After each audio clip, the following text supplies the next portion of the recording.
welcome back to Women's Biz Tribe Success Summit. I hope you've been having a fantastic day. I know I have, since I've been to every speaker. I wonder who out there has amongst me as well. If you're going to join me, give yourself a gold star. Definitely pop it on the chat if you're in YouTube, Facebook, LinkedIn, wherever you are listening to this awesome summit. I hope you've been inspired. I hope you've made your way over to Women's Biz Tribe Facebook group. We would love to greet you, give you some gifts, an ebook, a cheer, a warm hug. We look forward to having you at some events coming up. I'm going to introduce you now to the amazing Jenny Wynter. Jenny is an internationally award-winning comedian, author, and founder of Funny Mummies, a vibrant online community and producer of live comedy shows. Oh my gosh, we're going to have so much fun. She aims to improve mums' mental health through laughter, and who doesn't need to do a little bit more of that? Jenny's award-winning career as a professional stand-up comedian is coupled with her extensive background in business and creative entrepreneurship, and they make her really uniquely qualified to marry joy and entertainment with a bit of business savvy. How cool is that? You are one fascinating lady, Jenny Wynter, and I look forward to our conversation today. Thank you, Annie. Well, look, I'm full of joy just after hearing that, so I could tap out. Just go now. That's lovely. Thank you. Your job's done. Awesome. That's it. I knew they were all this easy. Now, let's just dive into it. Most people are actually terrified of the idea of stand-up comedy, right? I mean, you don't just kind of leap out of bed and go, oh my God, I want to be a comedian. So how did Jenny Wynter actually have that moment and go, you know what? I'm freaking funny. I think I'm going to make a career out of this.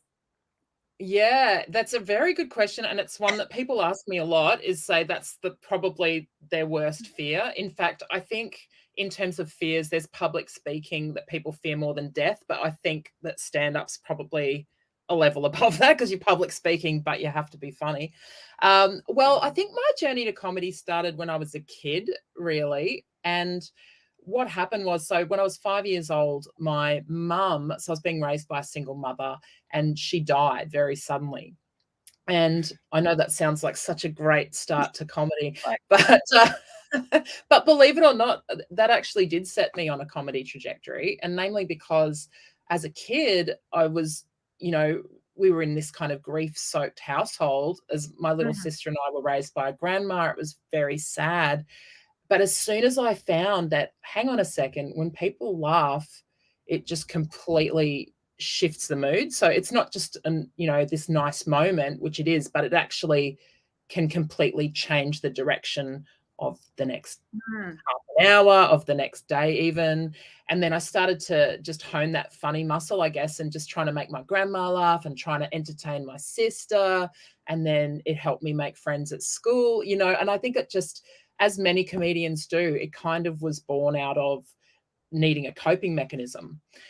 And so I always love performing and love the stage. And when I was in my early 20s, I always thought that I would kind of end up acting.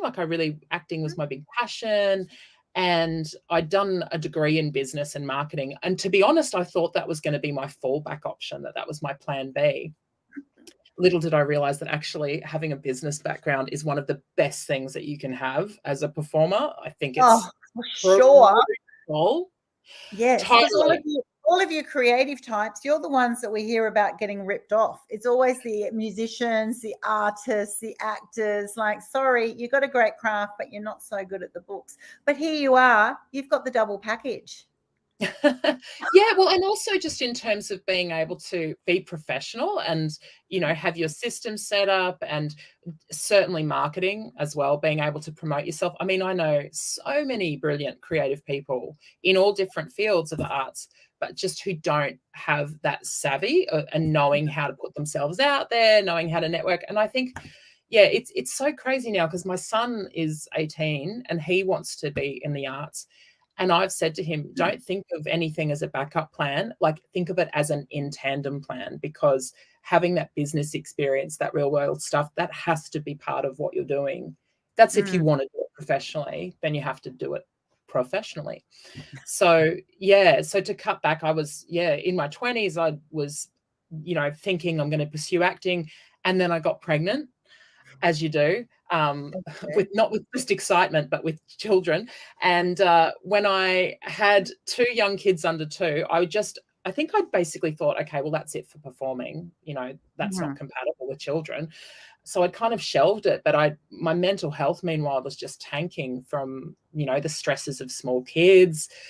And completely coincidentally, I heard about an improv comedy night that was starting. And I thought, oh my gosh, that would be so fun.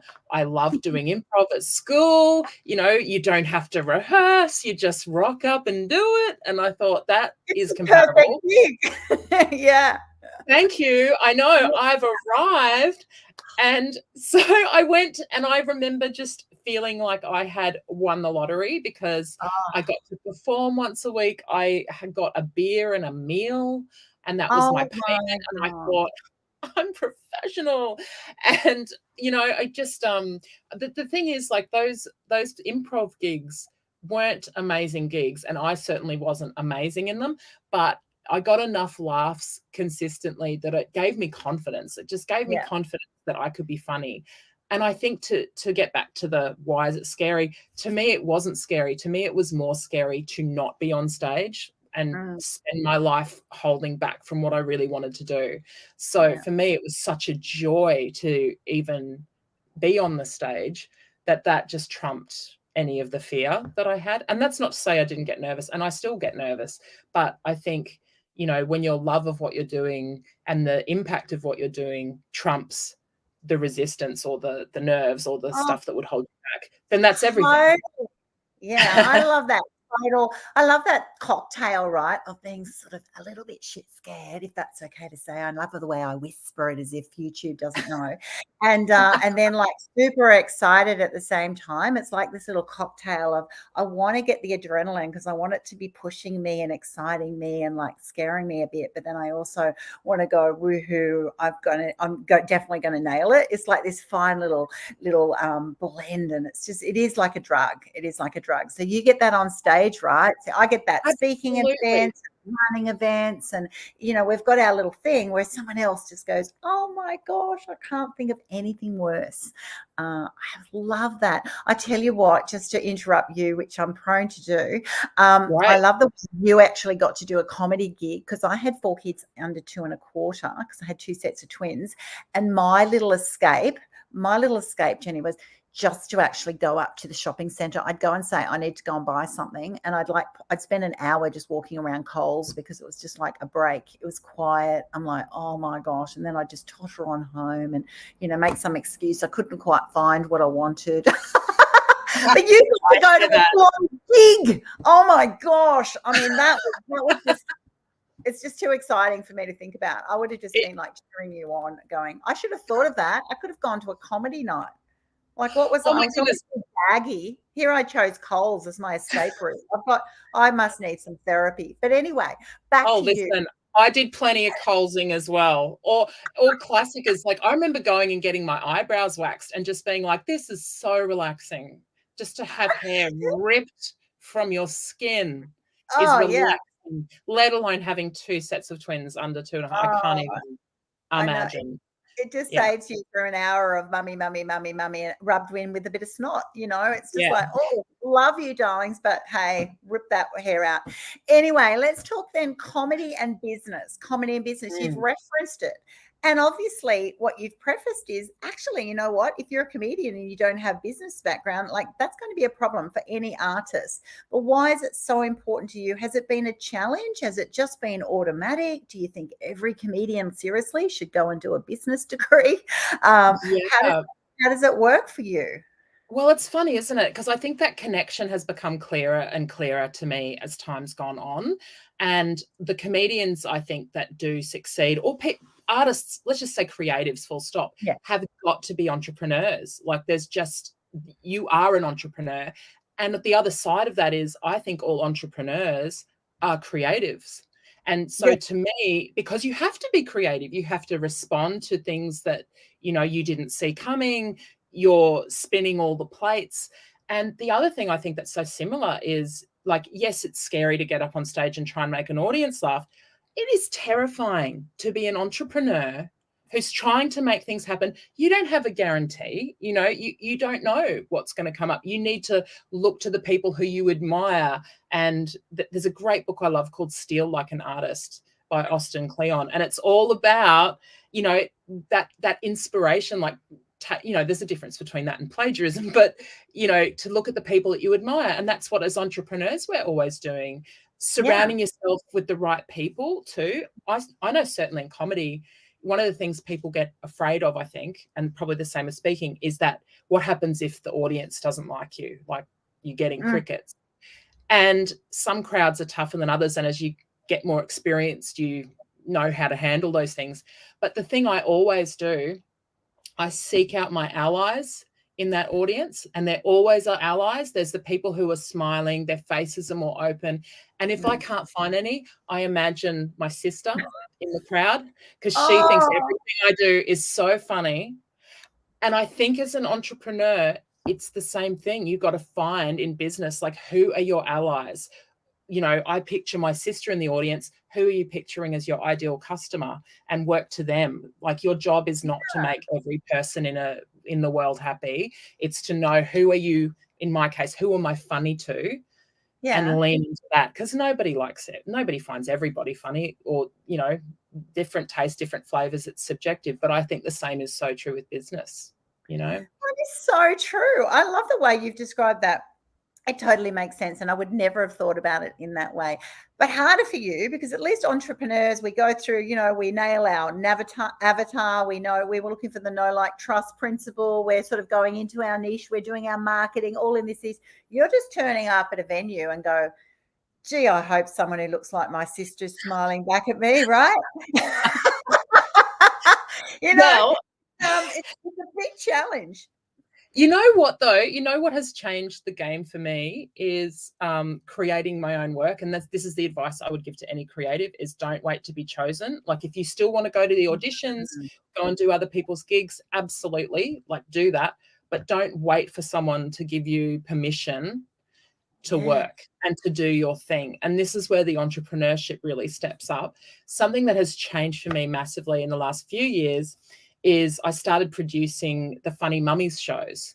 And that came out of a combination of things. But certainly for me, when I started out doing stand-up as a mother with kids, I found it such a struggle in terms of, you're doing gigs at night in bars. It's an incredibly unfamily friendly environment. And I felt very alone. And when I look around and think, gosh, why aren't there more mums doing comedy? It's because it is so difficult. It's crazy difficult. Like, you've got comedy, which is hard, but then you add to that the unfamily friendly nature of it. It's just brutally difficult. So what I wanted to create was a space where we could encourage more mums in comedy, that this is for you. This is this is about us doing this together. And actually a male comedian said to me, this isn't quite recently, he said, well, comedy's not a team sport, and kind of talking about how on stage you want to be the funniest one. And I completely disagree with that. I think absolutely it should be a team sport. The same with business. Again, if a rising tide lifts all boats, like, if we have the spirit of generosity, we are a team. Like, I want you to be the funniest you can be in this show, because then the whole show is made better. It's not about I want to be the best and brightest. And but that has completely just transformed my whole business, for starters. But those gigs are so beautiful because they're by mothers and they're for mothers, and we have created something where our audience comes to us. And so now, so many more of those gigs I go into, they are my people. They are. I love it. I love it. Now I'm thinking it through. Exactly. You have done the exact principle of what an entrepreneur would do. So you've actually gone and said, I'm the brand. Funny Mummies is the brand, and everyone is attracting to you. So you don't get the randoms. You don't get the people who just like, you know what, you're not my cup of tea, and you're like, I don't care because I've got my sister down on row 3.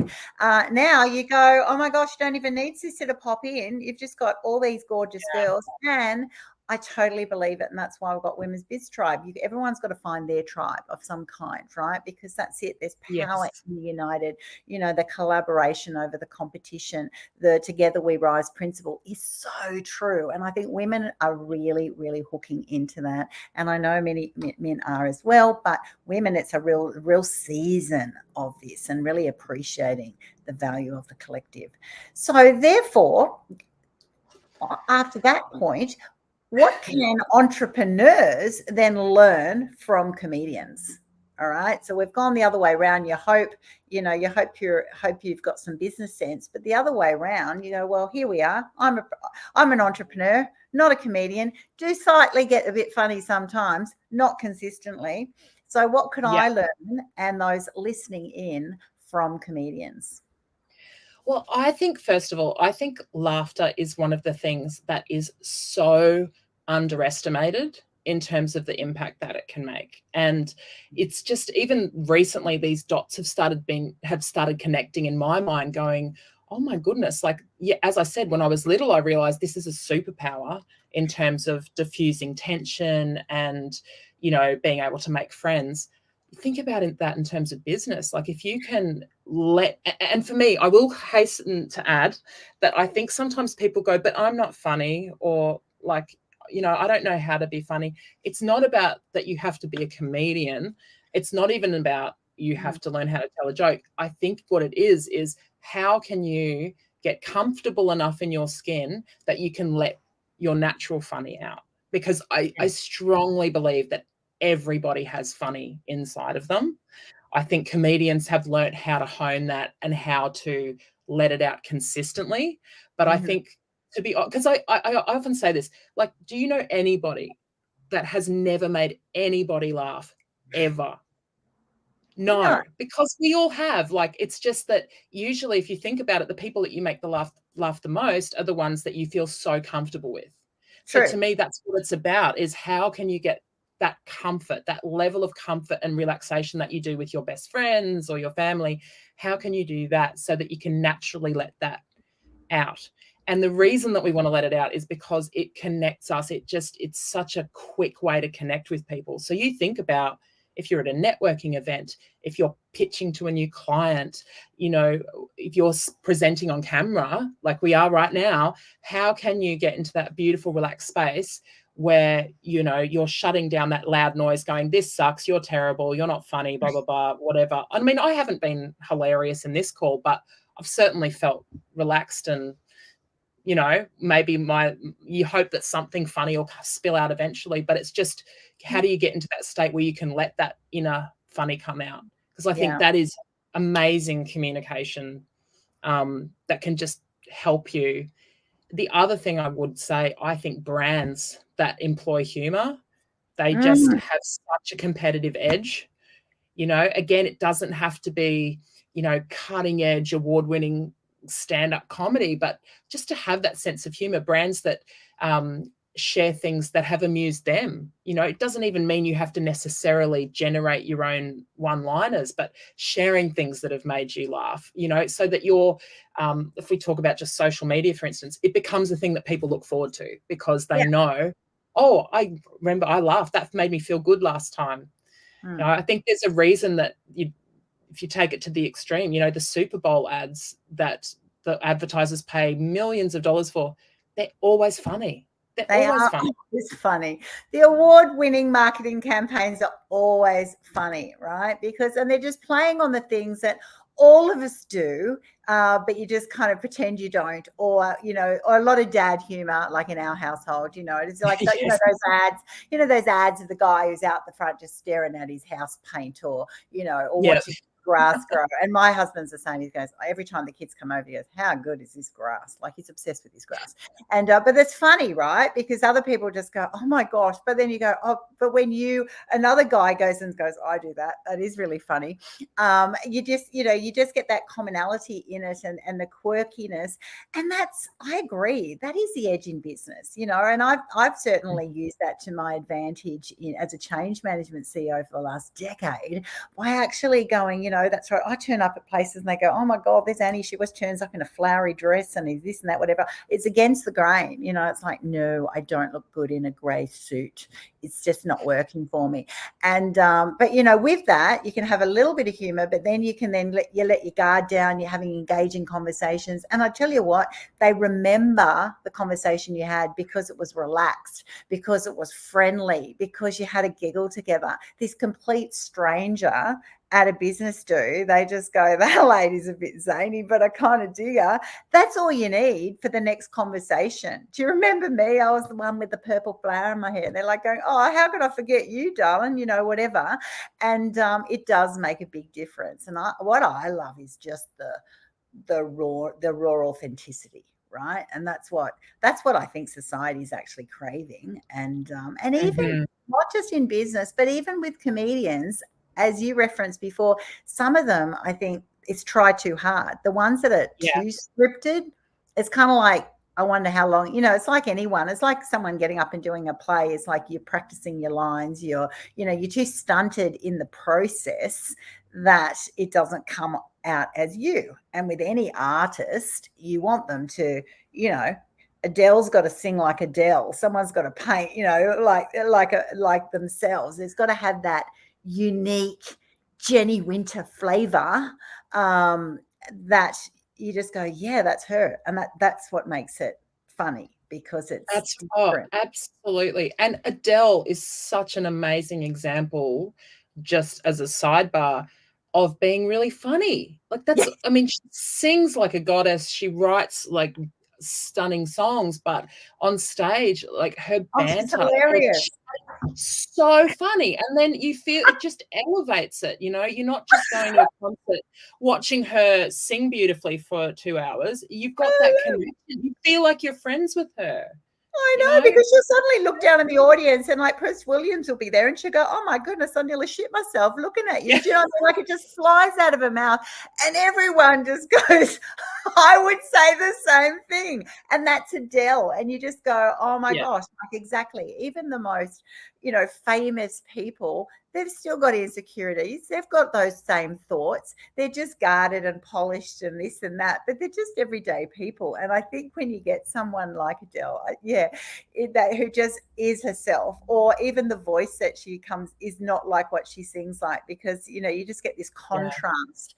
The whole package is just so fascinating. You actually want to hear more, like what's going to come out next, with the humor and the singing. It's just like, oh, it's a mystery tour. Absolutely love it. So you are... Sorry, you keep going. I was going to say, you are one super successful woman then. So what does actually success mean for you? Like, moving forward now, obviously, now I've got my own brand. I've got my Funny Mummies. I'm super comfortable in my own skin.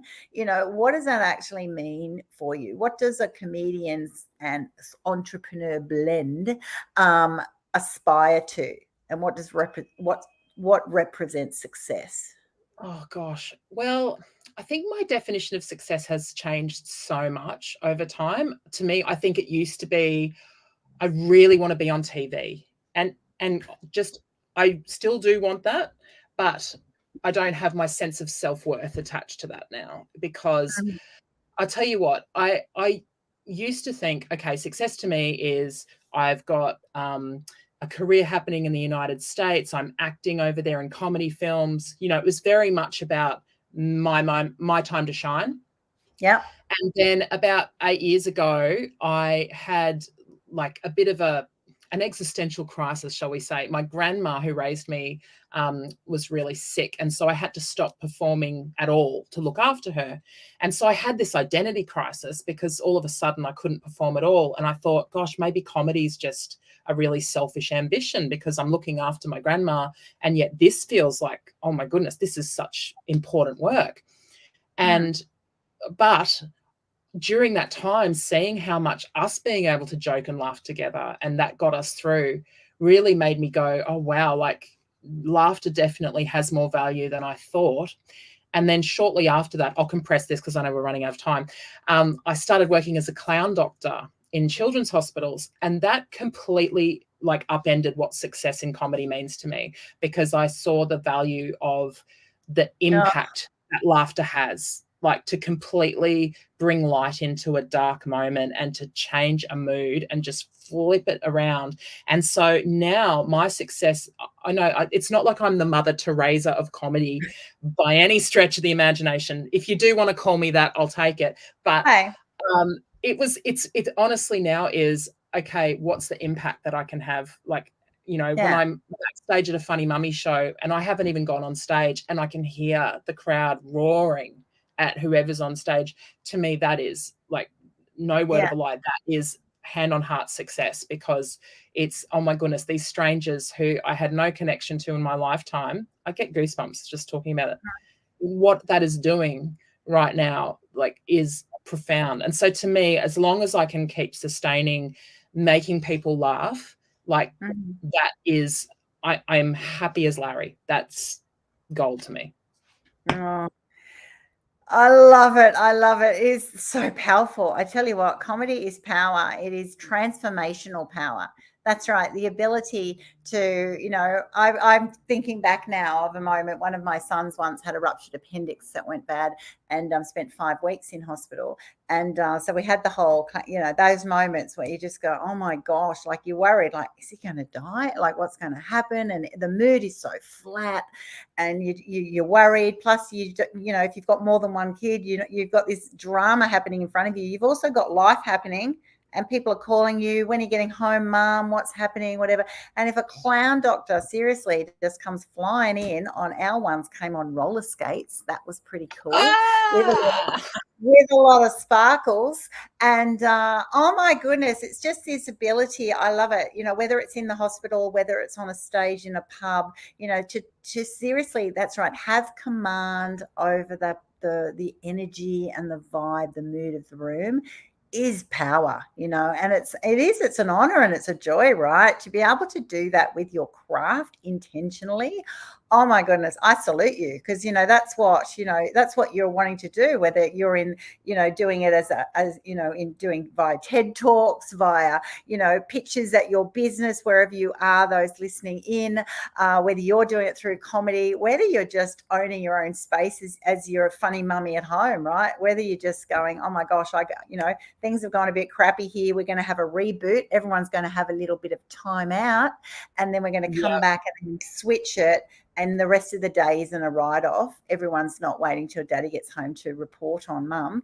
And so it's fantastic, right? I absolutely love it. And this has just been such a fantastic conversation.